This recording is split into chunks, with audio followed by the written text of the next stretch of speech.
Hello out there, YouTube universe. Here's Arturo with another watch unboxing and review. This is a grail watch for a lot of people, including myself. It was introduced in 1963 for professional race car drivers. It can do a lot of cool stuff. It is, yes, you guessed it or read it on the title of the video. It is in fact a Rolex Daytona, reference 116520. This one is the one with the white face, stainless steel.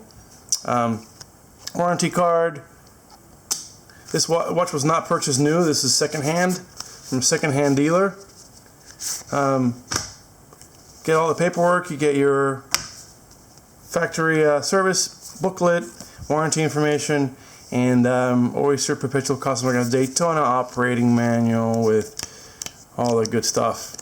This is a U serial number watch from 2011. So let's get it out of the box.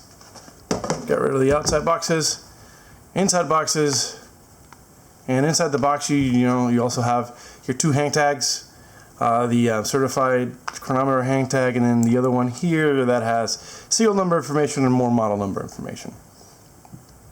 This watch does get quite a bit of use and wear, so you will see that there are some scratches on the bracelet, but none on the crystal, none on the bezel, which are the important bits of the watch. There it is, gorgeous detail with that beautiful white face. Immediately you notice that there is a non-movable bezel. It's a tachymetric bezel that actually is used to measure speed. This is a racer's watch after all. 3 subdials. At the 3 o'clock position you have your minute counter when you run the chronograph function. This is your second counter through the normal operation of the watch, keeping normal time. And on the 9 o'clock position is your measurement of hour when you run the chronograph function. We'll talk about the chronograph function a little bit later down in the video.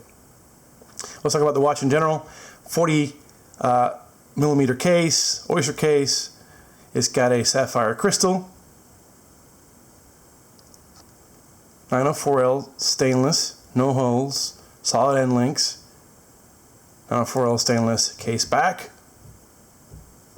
Screw down crown, triple lock. The plungers. When everything is screwed down, this watch will have 100 meters of water resistancy, or that's 330 feet for the non-metric system folks out there. It's your typical oyster case, oyster bracelet. The middle link, this is a solid link bracelet too. The middle links are polished, and that polish allows a lot of scratches to be quite visible, as you can see here, especially on the clasp. This is the easy lock clasp, so you're able to change how it fits by pulling and tugging it. You notice there are no holes on the clasp either. It's a very comfortable watch to wear all day. And forgive me if that goes out of focus, but it is a beautiful watch. You see it says Daytona down there in red, Swiss made. This actually has the movement inside. It's Rolex made movement, the 4130. It's got a parachrome hairspring and a 72-hour power reserve. Let's talk about the functions of it before I put it on and you guys see it on my wrist. So you unscrew these two plungers, and if you decide on a unit per hour, say kilometers or miles. Let's go with kilometers. Is I feel like he's using kilometers today. And you have a known distance, say of a kilometer, and you want to see how fast something goes that distance to get an average speed. Well, when the object, individual, animal, goat, boat, whatever, crosses the beginning of your distance marker, you hit this button. And you notice that the long second hand going around the inside, there's actually 1/8 of a second indice in there. That's the scale. So after it goes, it crosses the beginning, and then when it crosses the finish line of your known distance, you stop it.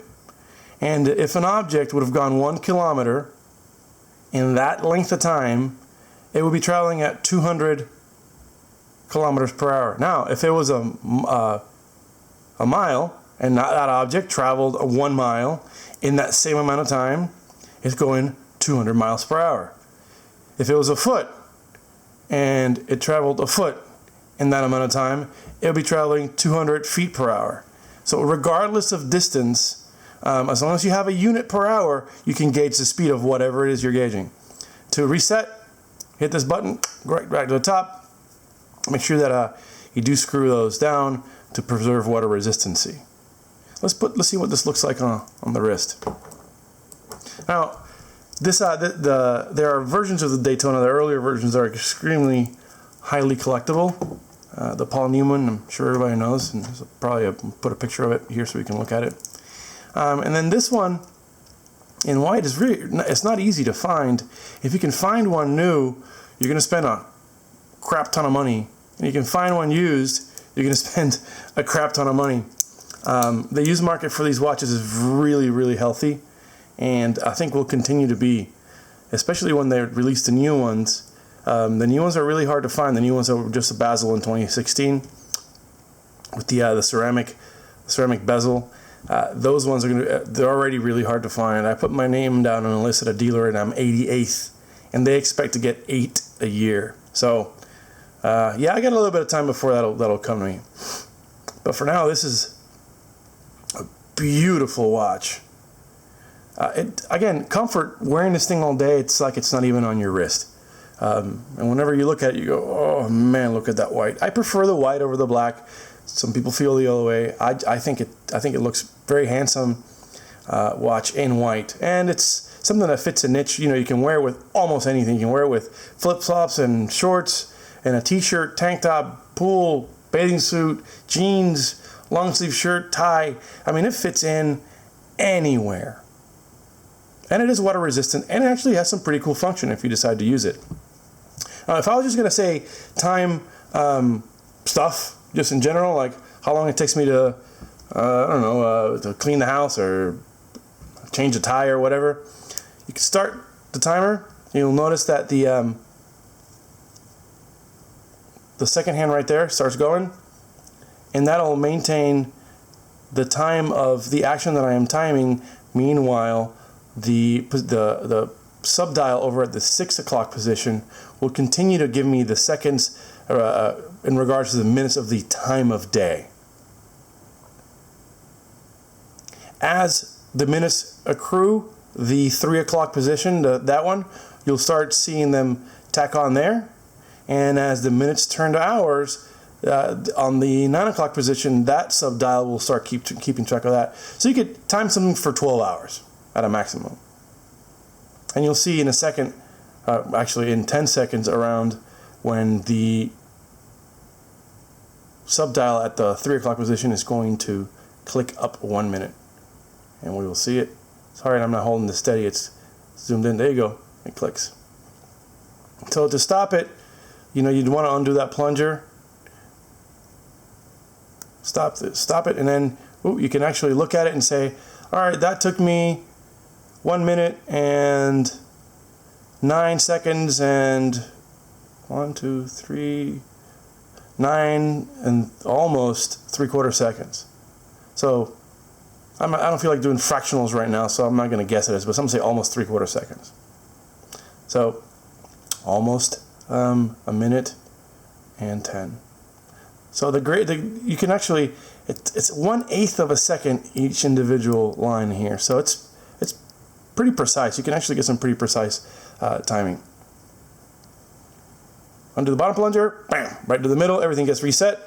And again, I always recommend you get those plungers back, because that's the only way this thing is going to maintain its water resistancy.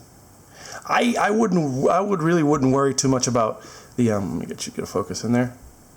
I really wouldn't worry too much about those plungers getting loose and through the day and then losing water resistancy. I think that's going to be fine.